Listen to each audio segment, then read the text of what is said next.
राम सिमर पछताएगा मन, राम सिमर पछताएगा। राम सिमर पछताएगा मन, राम सिमर पछताएगा। राम सिमर पछताएगा। पापी जियरा लोभ करत है, आज काल उठ जाएगा। आज काल उठ जाएगा मन, राम सिमर पछताएगा। राम सिमर पछताएगा मन, राम सिमर पछताएगा। धर्म राय जब लेखा मांगे, क्या मुख लेके जाएगा। क्या मुख लेके जाएगा मन, राम सिमर पछताएगा। राम सिमर पछताएगा मन, राम सिमर पछताएगा। कहत कबीर सुनो रे संतों, साध संगत तर जाएगा। साध संगत तर जाएगा मन, राम सिमर पछताएगा। राम सिमर पछताएगा मन, राम सिमर पछताएगा। हो राम सिमर पछताएगा। राम सिमर पछताएगा। नमस्कार मेरे प्यारे भाइयों, मेरे परमात्मा के प्यारे जीवहंसों। मैं परमपिता परमात्मा से यही अरदास करता हूं कि आप सब मेरे भाइयों का विवेक पहले से ज्यादा और ज्यादा से ज्यादा बढ़ता ही जाए, और ऐसी कोई दुविधा न रहे जो मेरे भाइयों के मन में 1% भी भ्रम पैदा कर पाए। हर चीज ऐसी क्रिस्टल क्लियर होती चली जाए, हर भरम ऐसा टूटता चला जाए कि कोई भी काल का दूत इस बार आपका जीवन बर्बाद ना कर पाए। हर चीज को समझना है मेरे भाइयों, ये जन्म बार बार नहीं मिलेगा। एक बार अगर आप 84 में चले गए तो मेरे भाई वापस आना इतना मुश्किल होगा कि आप अंदाजा भी नहीं लगा सकते। इसलिए पूरा लाभ उठाना है इस मनुष्य जन्म का, पूरा विवेक जगाना है और हर चीज को समझते चले जाना है। तो आज का जो हम सत्संग करेंगे बहुत इंपॉर्टेंट सत्संग है, बहुत ज्यादा। इसको अच्छी तरह समझना है, एक एक चीज आपको क्लियर हो जानी चाहिए, तभी आपको सत्य का मार्ग बिल्कुल साफ दिखाई देने लगेगा। हमारे जीवन का लक्ष्य यही है कि हम असत्य को त्यागें और सत्य का साथ दें। भले कितना ही प्रिय क्यों ना हो असत्य, हमने सत्य का ही साथ देना है, उसको त्याग देना है। जो भी झूठ है उसको त्याग देना है, तभी हम सत्य तक पहुंच पाएंगे, अन्यथा ऐसे ही धक्के खाते रह जाएंगे। इसलिए मेरे भाइयों पूरा विवेक जगाना है, पूरा विचार करना है। क्या कहती है वाणी, एक एक शब्द को समझना है, क्योंकि अगर अभी नहीं समझ पाओगे तो कभी नहीं समझ पाओगे। तो आज का सत्संग जो हम करने जा रहे हैं वो कुछ शंकाओं का समाधान है। बहुत से लोगों को कुछ शंकाएं हो जाती हैं, जिनका अभी पूर्ण रूप से विवेक नहीं जागता है, उनको शंकाएं हो ही जाती हैं, कोई बड़ी बात नहीं है। इसीलिए मैं बार बार कहता हूं कि पहले सत्संग को गहराई से समझ लो, एक एक सत्संग को 10-10, 15-15 बार सुन लो, पूरा निचोड़ निकाल लो, ताकि शंका का कोई सवाल ही पैदा ना हो। क्योंकि अगर मन में 1% भी शंका रह जाएगी तो भक्ति बनेगी ही नहीं। और अभी तो सत्य उजागर हुआ है, अभी तो बहुत कुछ देखना है आपने। कैसे अन्य अन्य यूट्यूब चैनल आके हमें भला बुरा कहेंगे, गालियां तक निकालेंगे, क्योंकि उनकी झूठ की दुकानें बंद होने वाली हैं। इसलिए सत्य को गाली देना तो उनका परम फर्ज बन जाएगा। सत्संग करना भूल जाएंगे और केवल गाली गलौज पे ही उतरे रहेंगे। ऐसे ऐसे लोग अभी आपको दिखाई देंगे अन्य यूट्यूब चैनलों पे, क्योंकि सत्य का उजागर हो चुका है।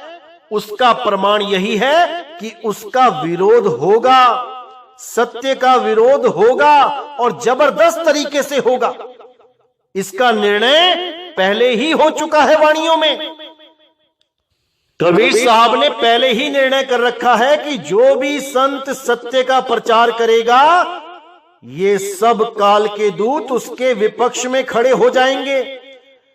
इन लोगों की भले आपस में दाल ना गलती हो, लेकिन हमारे सामने सारे इकट्ठे होके खड़े हो जाएंगे। ये सब दोस्त बन जाएंगे, केवल सत्य को दबाने के लिए, ताकि सत्य उजागर ना हो पाए।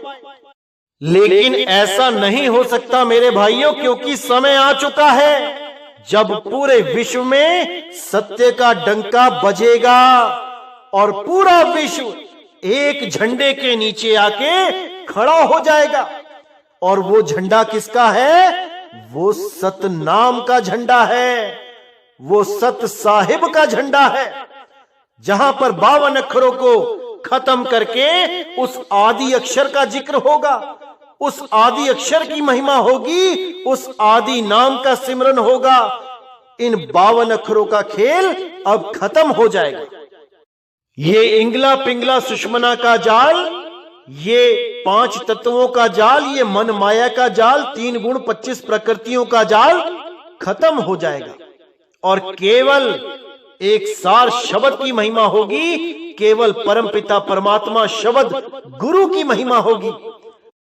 ये जितने भी लोग अपने अपने देही गुरु को परमात्मा मान के बैठे हैं, ये सत्संग सुन के वो जाग जाएंगे और शरीरों को त्याग के शब्द गुरु की शरण में आएंगे।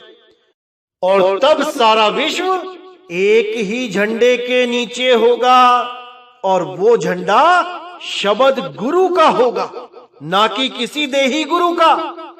इसको अच्छी तरह समझ लो मेरे भाइयों, क्योंकि समय आ चुका है जब सत्य का डंका सारे संसार में बजेगा।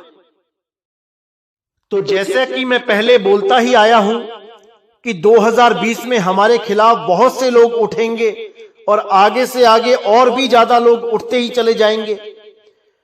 उसका प्रमाण आप खुद ही देख सकते हैं। आज हर तरफ आपको हमारी खिलाफत ही नजर आएगी। वो तो होना ही है, उसमें कोई फेर बदल हो ही नहीं सकता। वो तो पहले से ही ग्रंथों में लिखा जा चुका है कि क्या क्या कैसे कैसे कब कब होना है, वो तो होके ही रहेगा। लेकिन फिर भी बहुत से भक्तों की अगर कोई शंका होती है तो निवारण भी किया जाना चाहिए। आजकल कुछ लोग ऐसे YouTube चैनल बना रहे हैं जिसमें वो ज्ञान के आधार से नहीं बात करते, वो मेरे ऊपर पर्सनली वीडियो बनाते हैं कि देखो नितिन दास पहले ऐसा कहता था, अब वो कुछ और कहने लगा है। जैसे मैंने कहा था कि आत्मज्ञानी को कभी कैमरे के आगे आने की जरूरत नहीं है, यानी कि अपने YouTube चैनल पे अपना चेहरा दिखाए बिना ही पूरा प्रचार कर सकता है आत्मज्ञानी, सारे विश्व को जगा सकता है, ये मैंने बोला था। और मैं आज भी इस बात पे अटल हूं कि मुझे कभी भी अपनी वीडियो अपने YouTube चैनल पे दिखाने की जरूरत नहीं पड़ी, क्योंकि मेरी आवाज ही मेरी पहचान है। मेरी आवाज सुन के ही इतने लोग जागेंगे कि मेरे चेहरे की जरूरत नहीं पड़ेगी, क्योंकि परमात्मा का वास हमारे शब्दों में होता है, हमारी आवाज में होता है, ना कि हमारे चेहरों में। चेहरा तो मिट्टी है, एक दिन ऐसे ही मिट्टी की ढेरी में मिल जाएगा, लेकिन जो हमारी आवाज है उसका कभी नाश नहीं होता। इसीलिए साहिब ने बोला है, गरीब पुरुष कबीर ने देह धरा नहीं कोय, शब्द स्वरूपी रूप है घट घट बोले सोए। वो घट घट में विराजमान है और बलिहारी व घट की जिस घट प्रगट होए, उस घट को बलिहार जाते हैं जिस घट में प्रगट होके वो बोलता है। वो सारे विश्व को ज्ञान देता है, क्योंकि देने वाला वही एक है। उसके अलावा ना तो आज तक किसी ने कभी ज्ञान दिया है और ना ही कोई दे सकता है। अगर कोई दे भी रहा है तो वो भी परमात्मा से उधार लिया हुआ ज्ञान है, यानी परमात्मा के द्वारा ही वो ज्ञान दिया गया है, तभी आज वो बोला जा रहा है। अन्यथा कोई भी उस मूल ज्ञान को बोल ही नहीं सकता। तो यही बात मैंने जाहिर करी थी कि आत्मज्ञानी की तो आवाज सुन के ही सारी दुनिया में तहलका मच जाएगा, उसको चेहरा दिखाने की जरूरत नहीं पड़ती।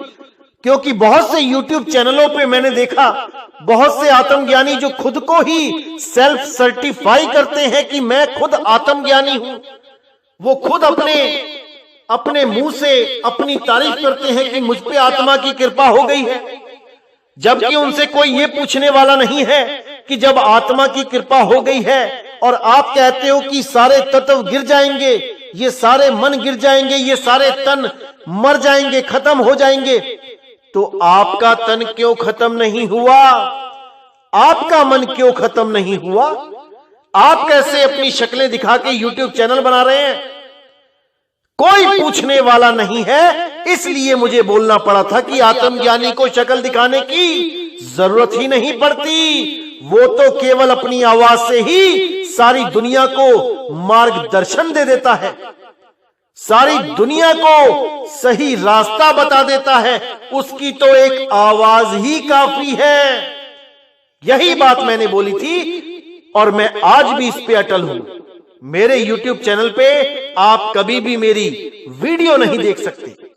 हाँ, एक संत समारोह हुआ था, समागम हुआ था, उसकी मैंने लगभग 1-1.5 मिनट की वीडियो डाली है, ताकि इस बात को प्रमाणित कर सकूं कि हम सब संतों को आदर देते हैं। एक ही स्टेज पर 15, 20, 25 संतों को बैठाया दिखाया गया आपको। उसका यही मूल कारण था, क्योंकि कथनी और करनी में फर्क ना हो जाए, इसलिए वो आपको दिखाना पड़ा। और उसमें भी मैंने खुद को हाईलाइट नहीं किया कि मैं कहां पे हूं, क्योंकि मुझे अपने आप को दिखाने की जरूरत नहीं है। लेकिन जहां कहीं भी मैं प्रोग्राम में जाता हूं, मैं कहीं सत्संग करता हूं, तो जो भगत भाई लोग होते हैं वो मेरी वीडियो बना के अपने YouTube चैनल पे डाल देते हैं। लेकिन मैंने कभी अपने YouTube चैनल पर अपनी कोई वीडियो आज तक नहीं डाली। तो ऐसे ही कुछ छोटे मोटे क्लिप बनाकर लोगों को भरमाने के लिए आजकल ऐसी वीडियोस बना के भेजी जा रही हैं कि नितिन दास पहले कुछ और बोलता था और करता कुछ और है। क्योंकि अब जनता जाग रही है और इन लोगों से सवाल जवाब करती है।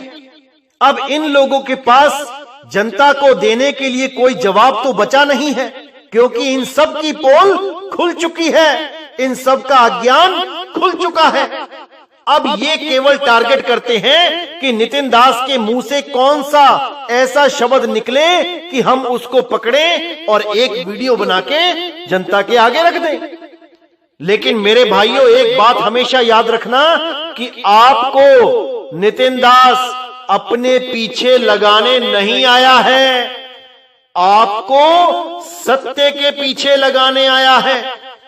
अगर आपको मेरी कोई वीडियो ऐसी दिखाई भी देती है जहां पर ये लोग मुझे टारगेट करते हैं, तो आप इनको बनाने दो, आप देख भी लो, लेकिन आप निर्णय केवल ज्ञान आधार से करना कि नितिन दास ने आपको क्या ज्ञान समझाया है और ये लोग आपको कैसे 52 अक्षरों के जाल में फंसा रहे हैं, कैसे तंत्रों मंत्रों में उलझा रहे हैं।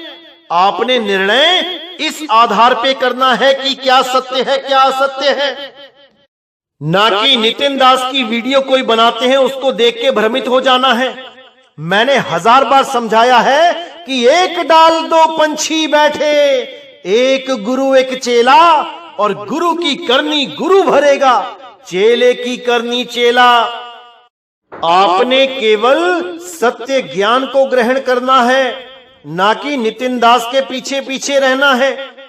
आप सत्य को प्रेम करो, सत्य का निर्णय करो, रास्ता परमात्मा स्वयं देगा और आप एक दिन अपनी मंजिल तक जरूर पहुंचोगे। एक वीडियो और बहुत वायरल की जा रही है आजकल, जिसमें मैंने बोला है कि कोई भी संत महात्मा किसी भी शिष्य से पैसे नहीं मांगता, और यह सत्य बात है। कोई भी संत किसी भी शिष्य से पैसे नहीं मांगता अपने जीवन यापन के लिए। कबीर साहब तो कुछ खाते पीते भी नहीं थे, तब भी वो कपड़ा बुनते थे। रविदास जी महाराज चमड़े के जूते बना के बेचते थे। आज जिसको लोग कहते हैं कि चमड़े के जूते पहनने से नाम खंड हो जाता है, अरे फिर तो रविदास जी महाराज ने तो आधी दुनिया का नाम ही खंड कर दिया, चमड़े के जूते बना बना के बेच के। बाबा नानक ने हल जोता, खेती बाड़ी करी, हर संत ने कोई ना कोई मेहनत का कार्य किया और अपना जीवन यापन किया। बिल्कुल सत्य है, आज भी अटल सत्य है। लेकिन जब भी कभी किसी संत को परमात्मा हुक्म देते हैं प्रचार करने का, तो वो संत संगत से सेवा ले सकता है और वो सारी सेवा प्रचार में लगा सकता है। इसके लिए कोई बंधन नहीं है। ये मैंने पहले भी 1000 बार बोला है, आज भी बोल रहा हूं और कल को भी बोलूंगा कि जो संत प्रचार करने के लिए गांव गांव शहर शहर देश विदेश में नहीं जा रहा, उसको किसी भी सेवक से पैसा लेने की जरूरत नहीं है। अगर उसके हाथ पैर सलामत हैं, अपनी मेहनत का पैसा वो कमा सकता है, हक हलाल की रोटी वो खा सकता है। लेकिन अगर कोई संत परमात्मा के आदेश से ये बेड़ा उठा लेता है कि वो पूरे विश्व में प्रचार करेगा, तो वो सेवा ले सकता है। इसमें कोई गलत कार्य नहीं है और ना ही इसमें कोई शर्माने वाली बात है, क्योंकि भाई हर जगह बसों का, ट्रेनों का, हवाई जहाजों का किराया लगता ही है। आज ये वीडियो बना बना के जो लोग वायरल कर रहे हैं, क्या इन लोगों ने अपने गुरुओं से कभी पूछा कि आप क्या काम करते हो, अपना जीवन कैसे यापन करते हो, किसका पैसा खाते हो, अपनी कमाई का खाते हो या संगत की कमाई का? अपने गुरुओं से पूछने की कभी हिम्मत नहीं करी, लेकिन दूसरों पे उंगली उठाना कितना आसान हो जाता है इन लोगों के लिए। अगर तुम्हारे गुरु विदेशों में जा रहे हैं, क्या तुम्हारे गुरु खुद के पैसे से जा रहे हैं? एक बार भी पूछ के दिखाओ अपने गुरुओं से। दूसरों पे उंगली उठाना बहुत आसान है इन लोगों के लिए। तो यहां पर जो शंका समाधान है वो यही है कि मर जाऊं मांगू नहीं, अपने तन के काज और परमार्थ के काज में मोहे ना आवे लाज। मुझे कोई शर्म नहीं आती जब कोई परमार्थ के लिए मुझे सेवा देता है, और मैं उसकी सेवा को परमार्थ में ही लगा देता हूं, जीवों के कल्याण में लगा देता हूं। इस बात में मुझे तनिक शर्म नहीं है, और मैं ये खुल के बोलता हूं कि नितिन दास अपने लिए एक पैसा नहीं लेता और ना ही कभी मांगेगा। लेकिन संगत की सेवा के लिए, जीवों की सेवा के लिए मुझे मांगने में भी कोई शर्म नहीं है, क्योंकि मैं अपने लिए नहीं मांग रहा हूं भाई। जो लोग गरीब हैं, इधर से उधर नहीं जा सकते, 1000, 1200, 1500 की रिजर्वेशन नहीं करा सकते, वो नाम कब लेंगे? वो कब भक्ति करेंगे? कब उनकी मुक्ति होगी? तो मेरे भाई, संतों को तो सबके बारे में सोचना पड़ता है। आपकी बुद्धि वहां तक नहीं जा सकती, ये आपकी प्रॉब्लम है। आपको ये बात हजम नहीं हो रही, ये आप लोगों की प्रॉब्लम है। हमें इससे कोई फर्क नहीं पड़ता, क्योंकि हमें तो केवल परमात्मा के उस आदेश का पालन करना है कि घर घर होगा बोध विचारा। घर घर जाके नाम दीक्षा देके जीवों को सत्य के मार्ग से जोड़ना ही हमारा परम लक्ष्य है, ना कि बाकी संतों की तरह बड़ी बड़ी बिल्डिंगें बनाना, बड़े बड़े संगमरमर के मंदिर बना देना और ऐसा कर देना, वैसा कर देना। अरे नहीं भाई, हम इन चक्करों में नहीं पड़ते। हमारे सामने केवल वो जीव है जिसको नाम दान की जरूरत है, और वहां तक पहुंच के हमने उसको नाम दान देना है। नितिन दास के जीवन का बस एक यही लक्ष्य है, और इस लक्ष्य को पूरा करना नितिन दास का ही फर्ज है। आप लोगों से पूछने की जरूरत नहीं पड़ती है कि मैं क्या करूं और क्या ना करूं। जो परमात्मा हुक्म करता है, नितिन दास वही करता है। एक बात और है जो बहुत से लोगों ने मुझे फोन पे बताई कि हम जिस भी भाई को सत्संग भेजते हैं आपके, वो सत्संग सुनने के बाद ये बोलता है कि ये सत्संग किस एंगल से है, इनकी भाषा देखिए कैसी है, इनके बोलने का तरीका कैसा है। सत्संग तो ये लगता ही नहीं है, ये तो लगता है जैसे कोई नेता भाषण दे रहा है। बिल्कुल सही है, बिल्कुल सही बात है, क्योंकि साहिब कहते हैं जेता मीठा बोलता तेता संत ना होए, खरी खरी जो बाँचता संत कहावे सोए। सच्चा सतगुरु वो होता है जो मीठी मीठी झूठी बातें सुना के तुम्हें नींद में सुला ना दे, बल्कि कड़वी कड़वी सुना के तुम्हें युगों युगों की नींद से जगा देवे। वही सच्चा सतगुरु है, वही सच्चा गुरु है, वही सच्चा हितैषी है, वही सच्चा समर्थक है, वही सच्चा शुभ चिंतक है। उन लोगों का ये बोलना बिल्कुल सही है, क्योंकि ये सच में एक आंदोलन हो रहा है। ये कोई सत्संग नहीं है, ये एक विश्व जागृति आंदोलन है, आध्यात्मिक आंदोलन है, जिसके बारे में कबीर मंसूर में भी बोला गया। क्या बोला गया, आइए देखते हैं। जब सतपुरुष की आज्ञा होती है, तब सत्य कबीर पृथ्वी पर प्रकट होते हैं। आप अपनी इच्छा अनुसार बालक, युवा या वृद्ध के रूप धारण कर विचरते हैं। ना आपका कोई विशेष वेश है, ना कोई विशेष रूप है, और ना आपका कोई विशेष नाम है। आपके नाम अनंत हैं, पर चारों युगों में आपके नाम चार विशेष रूप से प्रसिद्ध होते हैं। पहले पहल जब संसार प्रकट होता है, उस समय आप पृथ्वी पर आते हैं और मनुष्यों को उपदेश करते हैं। तब आपका उस समय अर्थात सतयुग में सत सुकृत नाम से विख्यात होते हैं। उसी सत सुकृत तथा सत्य सुकृत जी की प्रार्थना स्तुति पांचों वेद और समस्त ऋषि मुनिगण करते हैं, और उसकी दया से परम पद को प्राप्त होते हैं। जब दूसरा त्रेता युग आरंभ होता है, तब आप मुनिंद्र के नाम से प्रसिद्ध होते हैं, और द्वापर युग में आप करुणामय ऋषि कहलाते हैं। और जब द्वापर व्यतीत होके कलयुग आरंभ होता है, तब आप सत्य कबीर, कबीर साहब, शेख कबीर और सैयद अहमद कबीर के नाम से सुप्रसिद्ध होते हैं, और अपना पंथ प्रकट कर और करोड़ों व्यक्तियों को परम धाम पहुंचाते हैं। पहले 3 युगों में आपका पंथ विशेष प्रचलित नहीं होता, थोड़े लोग उद्धार पाते हैं, परंतु इस कलयुग में इस धर्म का विशेष आंदोलन होगा।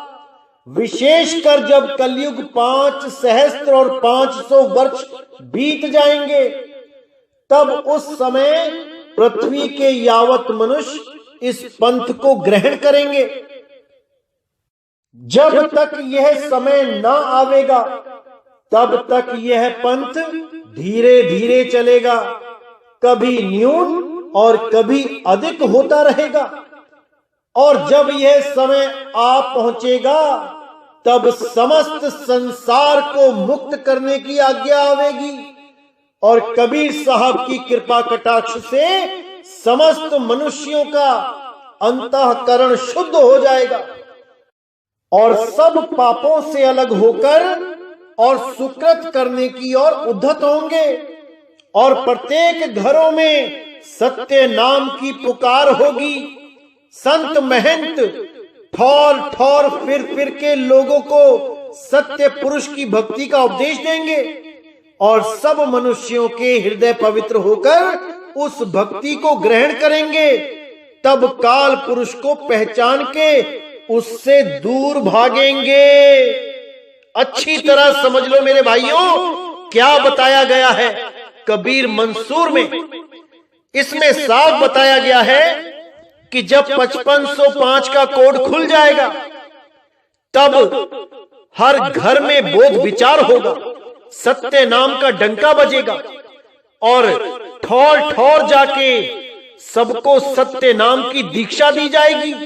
क्या देश क्या विदेश, हर जगह एक झंडा होगा। पूरे संसार में एक ही नाम चलेगा, सत्य नाम का नाम चलेगा और 52 अक्षरों से लोग मुक्ति प्राप्त करेंगे। 52 अक्षरों के जाल को समझेंगे और उनसे दूर हो जाएंगे।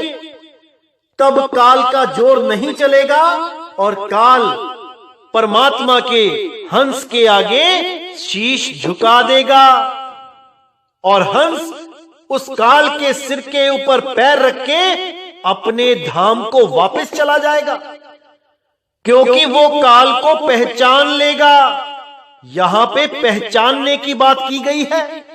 ये काल छुप के बैठा है, ये नजर नहीं आता, लेकिन जब सतगुरु दीक्षा देंगे तब वो काल सामने आ जाता है, वहीं प्रकट हो जाता है। जीव की दिव्य दृष्टि खुल जाती है और उसे काल प्रत्यक्ष नजर आने लग जाता है, उसको पहचानना शुरू कर देता है। जब पहचानेगा तभी तो उसके सिर पे पैर रखेगा।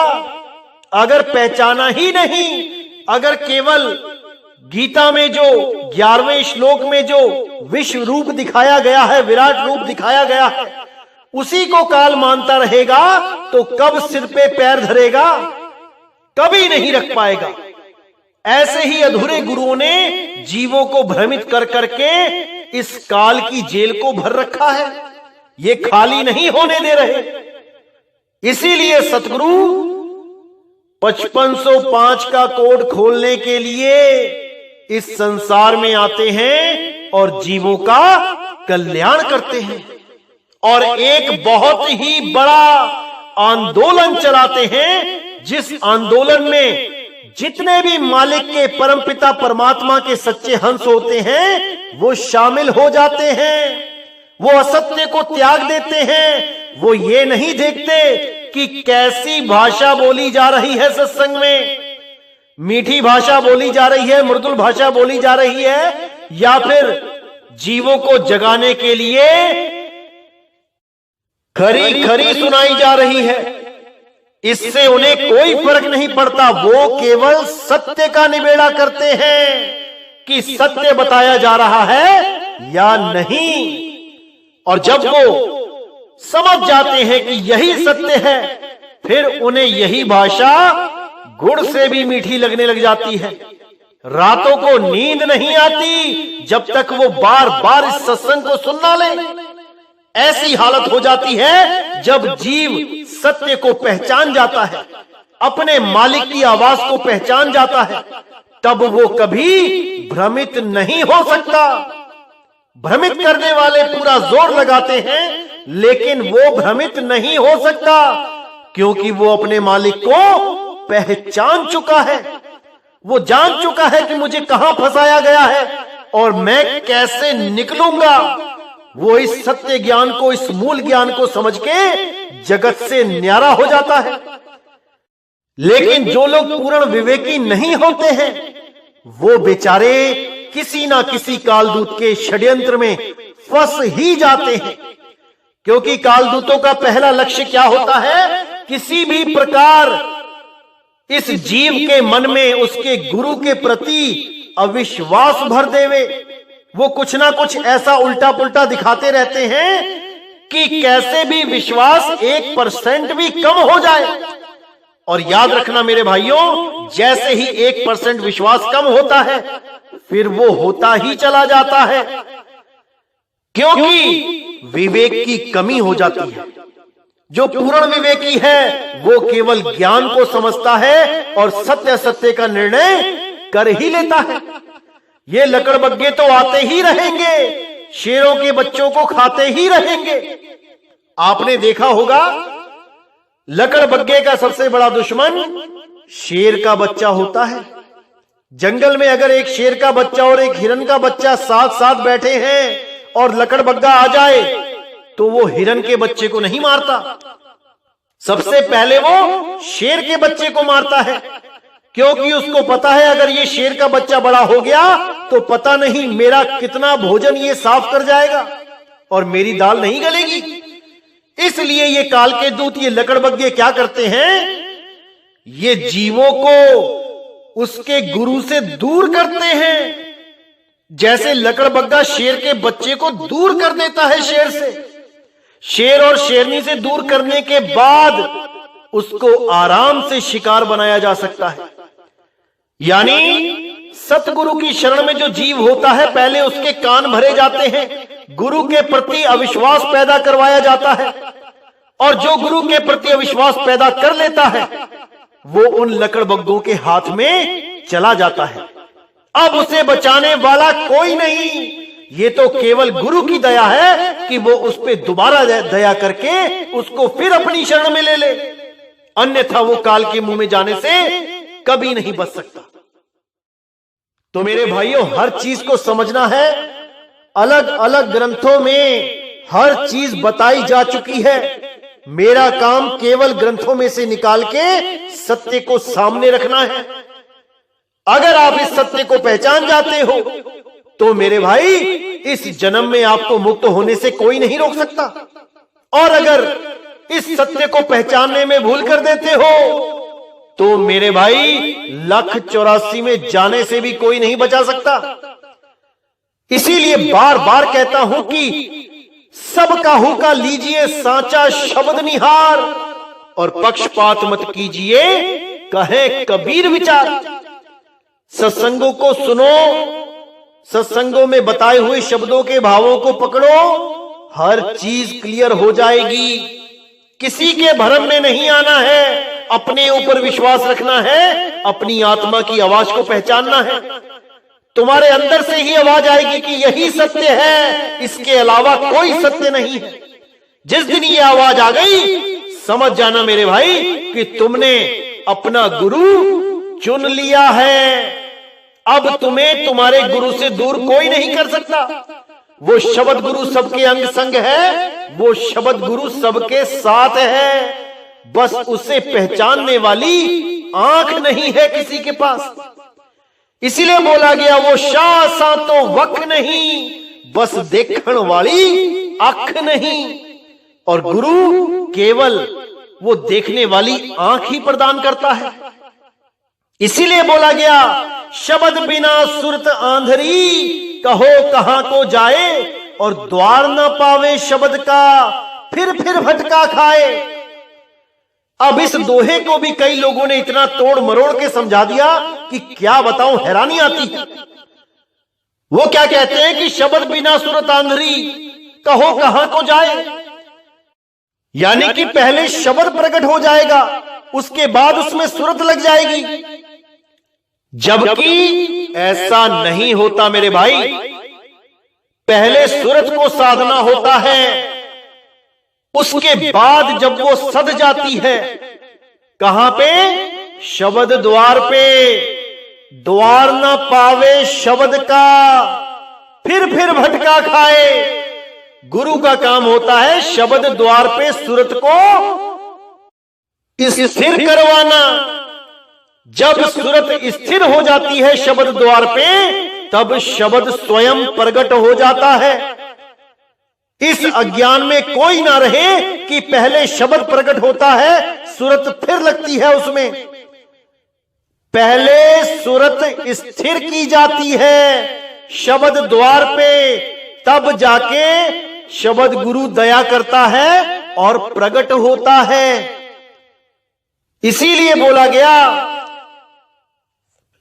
सुरत फंसी संसार में, तासे पर गई दूर, सुरत बांध स्थिर करो, आठों पहर हुजूर। सुरत बांध स्थिर करो, यानी हुक्म दिया जा रहा है, क्या करना है? सुरत को स्थिर करना है। किसने करना है? तुमने करना है। अगर शब्द ही पहले प्रकट हो जाए तो सुरत तो अपने आप ही स्थिर हो जाएगी, फिर करेगा कौन? इतना भी नहीं विचार कर पाते हैं और वाणियों को खोलने के लिए लगे हैं। अरे भाई, पहले अपना कोर्स पूरा कर लो, टीचर बाद में बन जाना।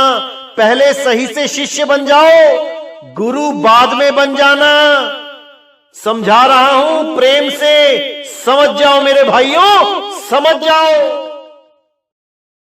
तो मेरे भाइयों, आज का टॉपिक यही समाप्त करते हैं। और जैसा कि मैंने बताया था कि दिसंबर में मैं ये सारे भेद खोल दूंगा कि वो मालिक कहां बैठ के अपना कार्य कर रहे हैं। ये जो कबीर मंसूर में भी 5505 में पूरे विश्व में जागृति की बात की गई है, ये कैसे सत्य होगी, इसके ऊपर भी मैं सारा सत्संग करूंगा, हर चीज क्लियर कर दूंगा। आपने पूरे ध्यान से समझना है, एक एक बात को समझना है। जैसे बाकी पंथों में भी काल के दूत घुसे और यथार्थ कबीर पंथ को भी उन्होंने काल का पंथ बना दिया, इसी प्रकार मदन साहिब के पंथ में भी बहुत सी मिलावटें हुई हैं, बहुत कुछ हुआ है। आज भी बहुत से संत मदन साहिब के ही ज्ञान के आधार से चलते हैं, लेकिन वो एक मत नहीं होते। हमेशा आपस में कोई ना कोई मतभेद रहता ही है। ये सब क्यों होता है, इसका भी खुलासा दिसंबर में कर दिया जाएगा। हर चीज क्लियर कर दी जाएगी, प्रमाणों के साथ क्लियर की जाएगी। तो इसी के साथ मेरे भाइयों, आज का सत्संग मैं यही समाप्त करता हूं और पूरी उम्मीद करता हूं कि आपको हर चीज समझ में आ रही है और आने वाले सत्संगों में हर चीज समझा भी दी जाएगी और अच्छे से क्लियर भी कर दी जाएगी। बस आप इसी तरह अपना विवेक जगाए रखें, सत्य और असत्य का निर्णय स्वयं से करें, तभी बात बनेगी मेरे भाइयों, तभी बात बनेगी। तो इसी के साथ मुझे विदा करें। बोले सतगुरु बंदी छोड़ सतगुरु सत्य कबीर साहिब की सदा ही जय हो, सदा ही जय हो मेरे मालिक की साहिब बंदगी। सतनाम।